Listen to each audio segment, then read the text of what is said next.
Harapan bebas terakhir. Juna menghela nafas kemudian menaruh lagi handphonenya ke dalam saku celananya. Lalu Juna memakai sepatunya keluar meninggalkan kamarnya, membiarkan suara gaduh di kamar sebelah.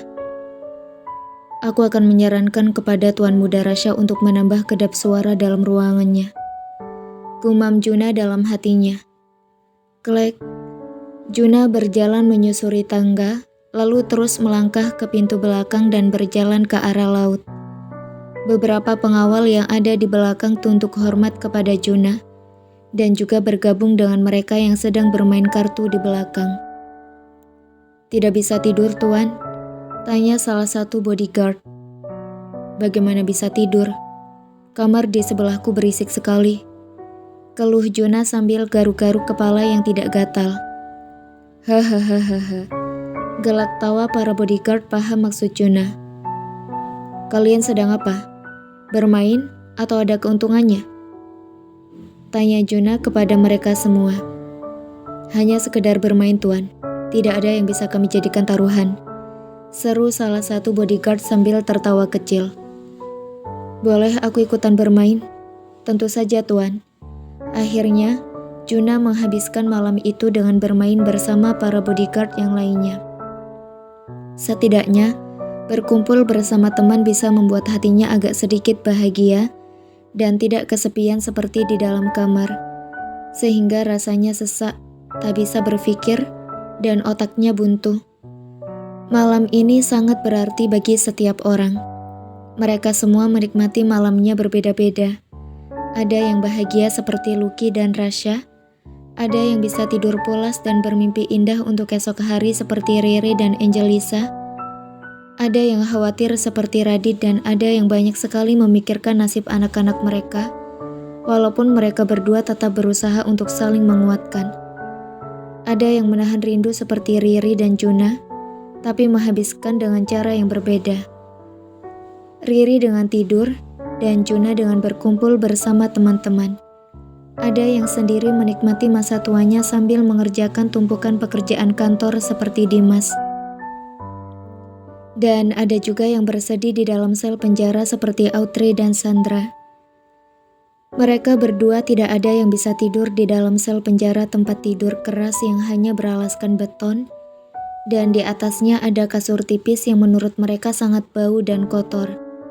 Tidak ada AC, nyamuk juga banyak sekali mengganggu. Belum lagi toilet yang ada di dalam kamar yang sama dalam selnya.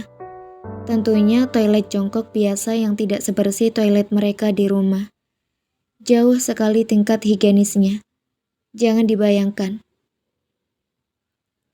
Apa ada cara yang memungkinkan untuk menyampaikan pesan kepada Rasha bahwa anaknya sedang ada dalam kandunganku, Ibu? Harusnya aku menyadari itu sejak 3 bulan yang lalu, jawab Sandra jutek.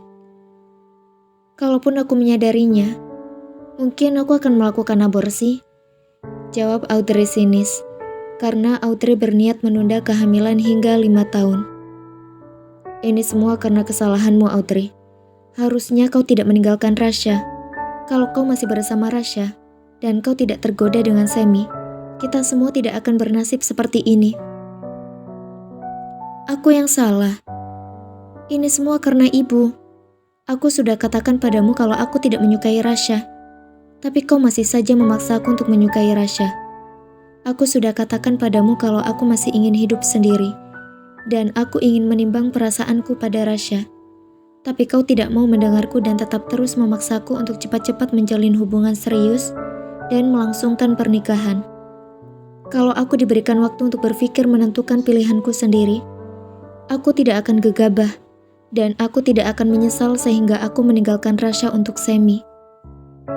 Mendengar apa yang dikatakan oleh Sandra, Audrey frustasi, marah, kesal, dan semua perasaannya terlontar saat itu juga. Aku hanya menginginkan semua yang terbaik untukmu, Audrey. Kau tahu kan, berapa banyak kekayaan keluarga Prayoga? Bagaimana kalau kau bisa menjadi nyonya besar di sana? Kau bisa menggenggam apapun yang kau inginkan. Kau tidak berpikir ke sanakah? Apa kau buta dengan cinta? Kau tidak akan dapat apa-apa dengan cinta, Audrey. Itu semua hanyalah hayalan. Kau harusnya bisa berpikir jauh ke sana. Sandra mendengus kesal dan memilih untuk mengusap-ngusap tangannya yang terasa gatal karena nyamuk. Selama menikah dengan Dimas, belum pernah Sandra merasakan digigit nyamuk di dalam kamarnya. Tapi sekarang, kulitnya yang putih mulus bersih justru dihinggapi oleh nyamuk dan kini timbul bercak berwarna merah, membuatnya frustasi.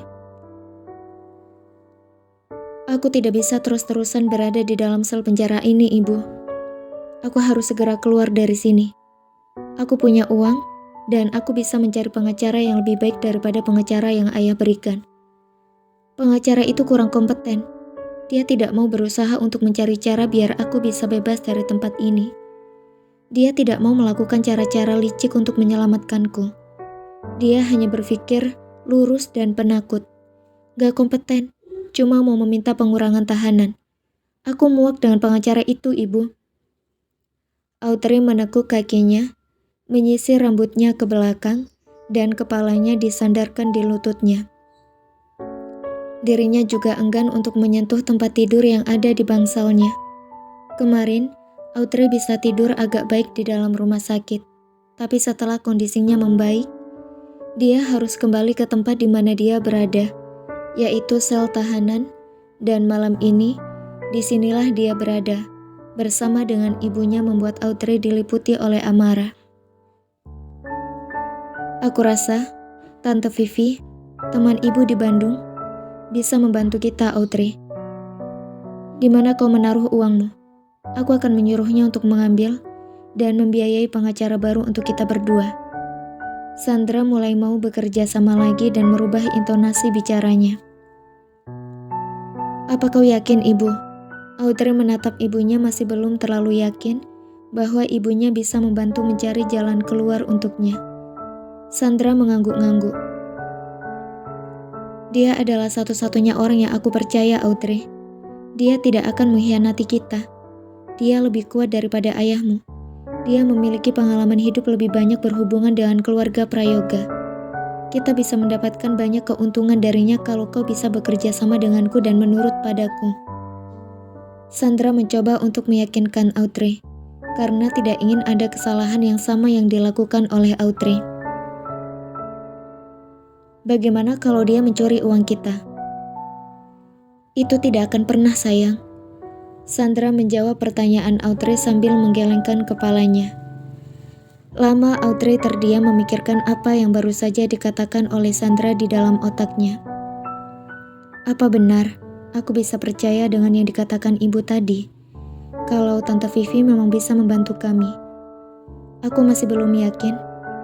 Tapi kini, aku tidak ada harapan lain karena pengacara yang diberikan oleh ayah tidak bisa melakukan apapun.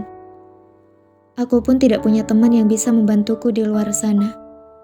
Aku harus segera keluar dari penjara ini.